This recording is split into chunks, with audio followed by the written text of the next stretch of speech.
la nutrition par rapport à un mode de vie comme sain d'entraînement, puis la nutrition en vue d'une préparation, tu sais, comment tu vois ça? Ça a-tu été difficile? Est-ce que tu étais déjà habitué, tu sais? C'est deux mondes complètement différents, mais j'étais quand même déjà un peu habituée parce que j'étais censée faire une compétition l'année passée, mais finalement, je me suis blessée. Fait que j'avais déjà le mode de vie de je compte tout ce que je mange, je fais mon meal prep, mais quand j'ai décidé de refaire une prep cette année, là, c'était vraiment encore plus précis puis ça coche OK, que euh, dans la vie de tous les jours en off-season, mettons. je comprends. Puis tu sais, c'est sûr qu'on a toutes nos vies, tu sais, on a toutes nos choses, tu sais, t'es pas une athlète qui fait ça à temps plein dans le professionnel. Tu sais, oui, tu es dans le coaching et tout ça, mais est-ce que des fois, il y a des embûches qui peuvent arriver en préparation? Comment tu gères ça? C'est comme des détournements de situation ou que tu une blessure, des choses comme ça? Ouais, ben la première prep que j'ai faite, je me suis blessée dans le dos. J'ai mon physio suspecte une hernie discale et c'est quelque chose qui me suit quand même tous les jours. Il faut que je pense à ça, que je fasse attention, que je fasse mes exercices de physio. Mais sinon, à part les blessures, la nutrition, ça arrive à un moment donné que c'est vraiment plus commun qu'on le pense, qu'on va dévier du plan. Puis là, tu penses que t'as tout gâché, puis que tu vas arriver sur le stage, puis t'as avoir l'air dégueulasse, mais finalement, non, là. Fait que la première vraie prep que j'ai faite, la première compétition, c'est ça qui est arrivé, puis il y a personne qui l'a su. Fait que pour la prochaine fois, je vais juste pouvoir mieux faire que la première fois. Je comprends. Puis est-ce que quand, mettons, tu as des écarts de plan, tout ça par rapport à la nutrition, tu sais, tout le monde est humain, fait que j'imagine que tu sais, ça arrive très souvent, plus souvent qu'on le pense, mais comment que tu as fait pour comme retourner sur les rails puis pas trop te taper sur la tête, puis tu Je sais. me suis vraiment beaucoup tapé sur la Ouais, tête, OK. vraiment beaucoup. Mais j'ai texté mon coach. Au début, j'avais vraiment peur d'y écrire. Il a l'air d'un gros bonhomme méchant, là. Mais puis il y a des années d'expérience aussi dans le bodybuilding. Mais j'y ai écrit, je me suis dit, dans le fond, là, c'est sa job. Là. C'est pas la première fois qu'il voit ça. Fait que je l'ai texté. Puis lui, il m'a rationalisé. Puis il m'a dit, là, tu sais pas, premièrement, tu sais pas c'est qui est sur le stage avec toi. Fait que tu peux pas te comparer. Deuxièmement, les photos qu'on voit sur Instagram, c'est des photos avec le meilleur angle, la meilleure lumière. Fait qu'encore là, tu peux pas te fier. Puis probablement que les autres athlètes, ça leur est arrivé aussi. Fait que il m'a dit là, ça c'est le plan, tu vas faire ça, ça, ça. Fait que juste de me ravoir comme un cadre de la, comment dire, de ramener un cadre, on va dire, puis de me sentir plus soutenue, Mhm. ça m'a remis un peu dans le beat. C'est toi, tu fais du coaching, tu as ton coach et tout. Quelqu'un qui commence à s'entraîner puis qui veut monter puis qui veut devenir un compétitif, qui veut faire des compétitions, qu'est-ce que tu lui conseillerais de choisir chez un entraîneur? C'est quoi les qualités d'entraîneur que tu penses qu'il devrait absolument avoir pour faire de la Hmm. compétition? Un entraîneur qui est investi, qui a de l'expérience, surtout dans le domaine de la compétition, parce qu'il y a tellement de facteurs qui entrent en jeu. Là. Mm. Avec la déshydratation, plus que tu te rapproches de la compétition, il y a tellement de facteurs qui peuvent jouer, l'inflammation, la rétention d'eau, comment ton corps va réagir face à une certaine diète. C'est quand même un cas compliqué. C'est vraiment du cas par cas aussi. Fait un coach qui s'y connaît, qui a de l'expérience, puis qui est investi parce que tu veux pas qu'il botche. C'est n'importe qui là, qui fait une diète ou un plan d'entraînement ou un plan nutritionnel. Tu sais, on a toujours des rages. C'est chaque personne va avoir des rages de sucre, des rages tu sais, d'aller chercher des frites ou quoi que ce soit. Toi, quand tu es en préparation, là, puis que la vis devient plus aérée, c'est quoi tes cravings? C'est quoi que tu aimerais cheater pendant tes preps le plus? Des fois, c'est vraiment spécifique, puis c'est même pas nécessairement du junk food. Là. Des fois, ça peut être juste des sushis. Sinon, encore plus spécifique que ça, des œufs brouillés avec du feta dedans. OK? Pourquoi? J'en ai aucune idée, mais c'est délicieux. Puis, tu sais, dans le fond, ton coach, il veut pas que tu manges de feta. Non, c'était pas dans le plan. Non, OK. OK. Fait que, puis, sinon, tu sais, on sait que tu es quelqu'un qui est super discipliné, tu sais, par rapport à ton entraînement, à ta nutrition, mais mettons je te dirais ton junk food ton cheat meal vraiment de junk, là, tu sais, exemple McDonald's préféré, ce serait quoi? Et c'est une bonne question. Parce que le plus souvent, quand je cheat de quoi, j'ai juste envie de manger des sushis. Fait que toi, c'est vraiment là, si je suis all the way. Ouais, je suis comme dans une phase de je veux des sushis, sinon des tacos. C'est mes deux repas préférés pas mal. OK. Fait que somme toute, c'est quand même très bien, là. Puis tu sais, des sushis, Ouais, c'est c'est ça. excellent, là. C'est vraiment pas si pire. Non, non, c'est ça. C'est pas comme, mettons, moi qui vais aller manger 3 McFlurry au McDonald's, là. Ouais.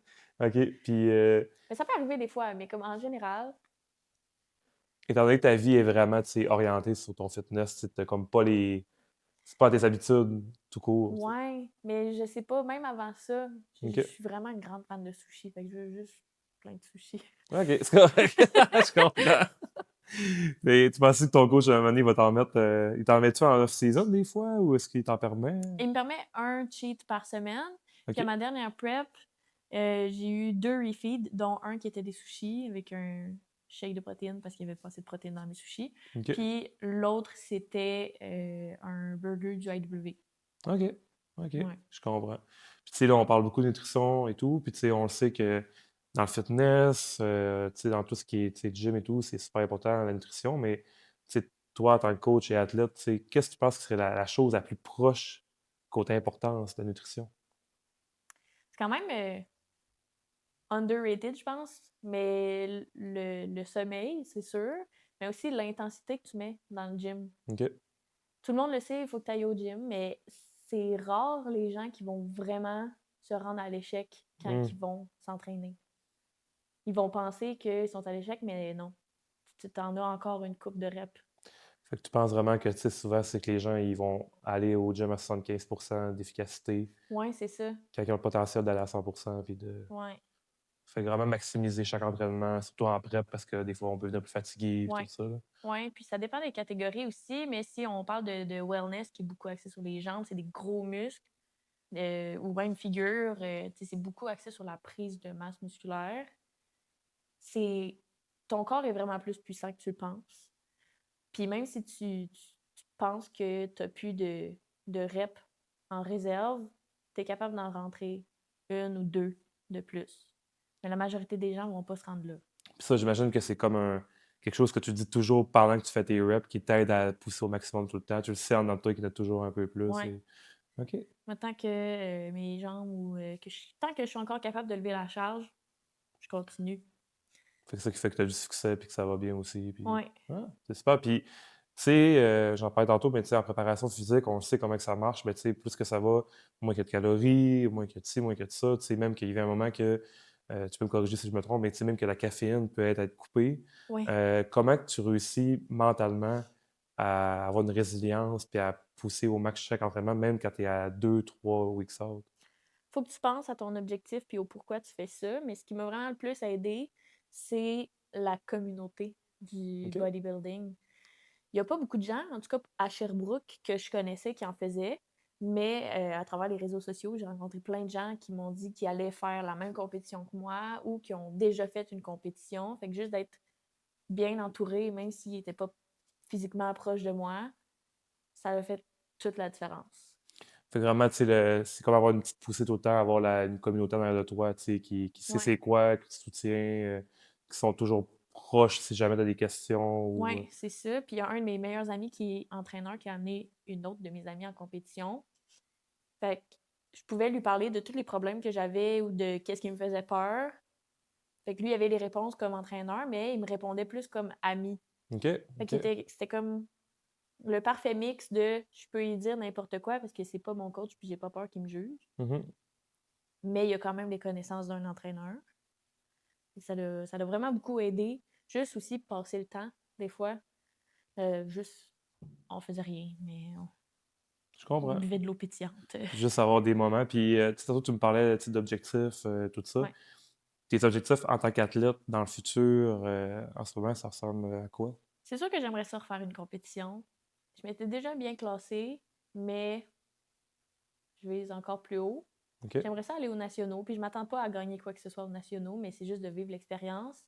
Puis sinon, euh, je veux juste revenir meilleur sur le stage, plus lean, entre autres, avec plus d'épaules aussi. Je Puis comprends. améliorer mon posing. Je pensais qu'il était bon, mais pas tant que ça, OK. finalement. Il est souvent meilleur que le mien, d'après moi, qui est inexistant. Ah, mais c'est super. Mais moi, je trouve vraiment que tu as une belle façon de voir les choses. Tu es en compétition envers toi-même. Ouais, Comment je le vois, tu vraiment. veux juste dépasser tu sais, l'Ariane qui a fait de la compétition en 2025. Tu veux juste qu'en 2026, ça soit meilleur. Fait que moi, je pense vraiment que tu as une belle mentalité. Puis c'est pour ça aussi que tu es une de nos ambassadrices parce que tu partages un peu les mêmes états d'esprit que nous. Fait que ça, c'est vraiment super d'entendre ça. Fait que moi, je trouve ça vraiment super.